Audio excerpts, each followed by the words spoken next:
એટલે તમાકુ, માવા, બીડી, દારૂ, ડ્રગ્સ આ બધી ચીજો શરીર બગાડનારી છે, એમાંથી દૂર થઈ જાઓ. દૂર થઈ જાઓ એટલે આમ મૂકી દઈશ, છોડી દઈશ એમ નહીં. એક ઘાન બે કટકા નહીં એટલે નહીં, બીજી કાંઈ વાત જ ન હોય. અમારે અવેસી દરબાર હતા, સ્વામિનારાયણ ભગવાન વખતે સત્સંગી થયેલા. પહેલાં તો બધું હોકા પાણી, કહુંબા પાણી બધું પીતા. ગોપાળાનંદ સ્વામી એમને કંઠી બાંધેલી, અને પછી એકવાર મહેફિલ ભરાયેલી ને એમાં કહુંબો એટલે અફીણમાંથી બનાવવામાં આવતો કહુંબો ફરતો ફરતો પ્યાલો આવ્યો અભેસી દરબાર પાસે, ના પાડી દીધી, હું હવે કહુંબો નહીં પીવું. જે મોટા માણા હોય ને પાછા એમ કે મારો હાથ પાછો ઠેલશો, એ કે અમુકના હાથ પાછા ન ઠેલાય, એમ એનું અપમાન થાય કે મારો હાથ પાછો ઠેલશો. ત્યારે અવેસી દરબારે એટલું કીધું, કેડેથી કટાર કાઢી અને એના હાથમાં દીધી. લ્યો, તમારે હાથ પાછો ન ઠેલવો હોય ને તો આ ગળે ફાંડું પાડીને રેડો, બાકી મેં ગોપાળાનંદ સ્વામીની કંઠી પહેરી, આ મોઢે કહુંબો નહીં પીવાય, આ મોઢે કહુંબો નહીં પીવાય. કાંઈક ખુમારી હોવી જોઈએ. કોઈ આવે હાથ લાંબો કરે, નહીં એટલે નહીં. ગમે એની પાર્ટીમાં ગયા હોય તોય ભલે, ગમે એના લગ્નમાં ગયા હોય તોય ભલે. હવે તો લગ્નમાં રિવાજ થઈ ગયા. પેલા બીડીની થાળી ફરતી હતી ને હવે તો પ્યાલી ફરે. પેલા બીડીની થાળી ફરતી, હવે પ્યાલી ફરે. એમાં એક કોઈક સંસ્કારી પરિવારને એને પછી દીકરીના લગ્ન થતા હતા, એને બોલી મોકલે ને કંકોત્રી, કંકોત્રીમાં લખેલું કે જેને દારૂ પીવાની ટેવ હોય એ કોઈ લગ્નમાં આવશો નહીં, તે વરાજો જ ન આવ્યો.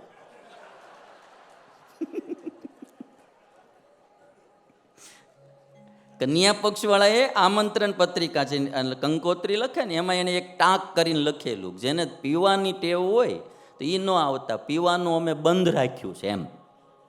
ઘણા લખે ને કે અમે ચાંદલો બંધ રાખ્યો, ચાંદલો કોઈ લખાવો નહીં એમ.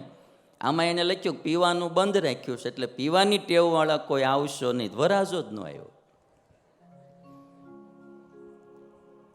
અમુક ગમે એવો હાથ હોય ને તો પાછો. સોક્રેટિસને એના બર્થડે નિમિત્તે એના મિત્રએ બહુ ઊંચા કિંમતી શરાબની બોટલ દીધી ભેટમાં, એટલે સોક્રેટિસે આમ ઢાંકણું ખોલીને એના દેખતા તે જમીનમાં ઢોળી નાખ્યો દારૂ.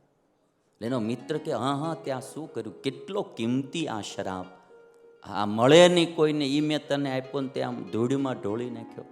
સોક્રેટિસ કે એ શરાબ મને ધૂળમાં મેળવી દે એ પહેલાં મેં એને ધૂળમાં મેળવી દીધો. પોઈન્ટ નાનો એવો પણ બહુ સમજવા જાવ. એ મને ધૂળમાં મેળવે એ પહેલાં મેં એને ધૂળમાં મેળવી દીધો. આપણો દેશ યુવાનોનો દેશ છે, ભારત દેશ. અને વિદેશી અમુક તત્વોની નજર ભારત દેશના યુવાનો ઉપર છે કે જો આ દેશની યુવા પેઢી ભણી ગણી અને જો હરખી ધંધે લાગી તો આ દેશને વિશ્વગુરુ બનતા કોઈ રોકી શકશે. કારણ કે ભારત દેશ પાસે ભાવ પ્રેમ છે, ભારત દેશ પાસે બુદ્ધિ છે, ભારત દેશ પાસે શાસ્ત્રો છે, ભારત દેશને ભગવાને ઘણું દીધું છે. અહીંયા આપણે ખેતી લાયક જમીન છે, અહીંયા પશુપાલન છે, નદીઓ છે, પર્વતો છે, સાગર છે. અહીંયા હું નથી, તમે વિચારો ભાઈ. બધા દેશ પાસે બધું નથી. અહીંયા 3 ઋતુ સરસ મજાની આવે, શિયાળો, ઉનાળો ને ચોમાસું. અમુક દેશોમાં 100 મહિના બારું ન નીકળે બિચારાને, બરફ જ પડ્યા કરે. અમુક દેશોમાં જાવ, દુબઈ ને આ બાજુ સાઉદી અરેબિયા, ગરમી 55 ડિગ્રી ગરમી, વરસાદનો છાંટો કોઈ દી ન પડે. એટલે આખું વરસાદ જ ન આવે. વિચાર તો કરો, અહીંયા રહેવાની મજા શું આવે. ઈશ્વરે ભારતને બધું આપ્યું છે. યુવાનો કેટલા આપ્યા. દુનિયામાં યુવા દેશ કહેવાય ભારત. એટલે અમુક જે નેગેટિવ વિચારધારાવાળા દેશો હોય એની નજર ભારત ઉપર છે કે આની યુવા પેઢીને ખતમ કરો. જેમ આપણા શાસ્ત્રોને ખતમ કર્યા કે આ શાસ્ત્રો આની પાસે હશે તો આ દુનિયામાં બધા ઉપર શાસન કરે એવો દેશ, શાસ્ત્રોને બાળ્યા પહેલાંના જમાનામાં. હવે યુવા પેઢી એટલે દારૂ, ડ્રગ્સ, બીજું ત્રીજું ઘુસાડી આપણી યુવા પેઢીને ખતમ કરવાનું બહુ મોટું ષડયંત્ર ચાલી રહ્યું છે. આપણે બધાએ જાગૃત રહેવું જોઈએ. અમુક પિક્ચરો એવા બન્યા યુવા પેઢીને ખતમ કરવા માટે, એની વૃત્તિ ડાયવર્ટ કરવા માટે. અને એ લોકોને ફંડિંગ ક્યાંથી થાય કાંઈ નક્કી નહીં ભાઈ. લ્યો, ગમે એવા ત્યાંથી રૂપિયા આવે, ગમે એમ કરીને આવું કરો, એવી સ્ટોરી ઘડી કાઢે ને એવી સ્ટોરીઓ બતાવે. અને નવા કુમળા માઇન્ડના માણસોને લાંબી આગળ પાછળની ખબર હોતી નથી. એ જોઈને સીધું અનુકરણ કરવા માંડે. એટલે આપણી યુવા પેઢી બચે. આ તમારે જો આ હાથ દી હમણાં કથા પૂરી થઈ જાય આજ બરાબર, કાલથી ટાઈમે સૂઈ જાઓ. મારે તો આ રોજનું થયું.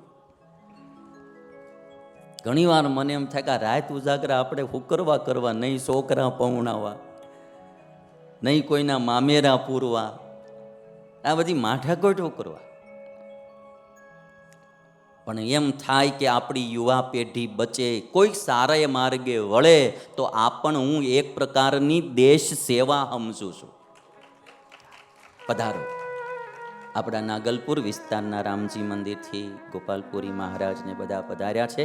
એકવાર જોરદાર તાળીઓથી. બાપુ અહીંયા આવો, આ બાજુ સંતો બાજુ આવી, અહીંયા આવો, પધારો. મજામાં?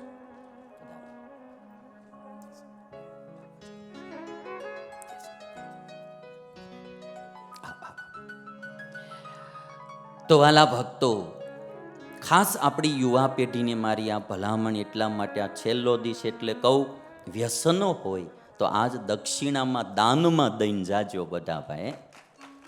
નહીં એટલે નહીં. મારું શરીર સ્વસ્થ, અને જે માણા પોતાના શરીરનું સ્વાસ્થ્ય ન જાળવી શકે એ બીજું શું કરી શકે ભાઈ? વ્યસનોની કોઈ શરીરને જરૂર નથી. એક કોઈ વ્યસનની શરીરને બિલકુલ જરૂર નથી.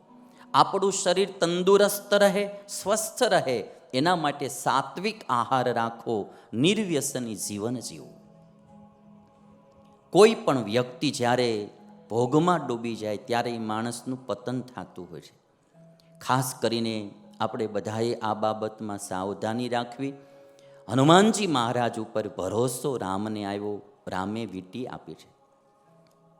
અંગદના નેતૃત્વમાં સેના દક્ષિણ દિશા તરફ ચાલી. સુગ્રીવે ટાયમ આપ્યો તો 1 મહિનાની અંદર બધા સીતાજીને શોધીને આવજો, નો આવ્યા તો હું જ બધાને ઉડાડી દઈશ કે હાવ કોરી ધમકી મારેલી સુગ્રીવે. હવે આ અંગદના નેતૃત્વમાં ટીમ સેના આખી ગઈ દક્ષિણ દિશામાં, સમુદ્ર પહોંચી ગઈ, પણ ક્યાંય સીતાજી મળ્યા નહીં. અંગદ ઉદાસ થઈ ગયા કે હવે શું કરશું? જાશું તો કાકા માર્યા વિના મૂકશે નહીં.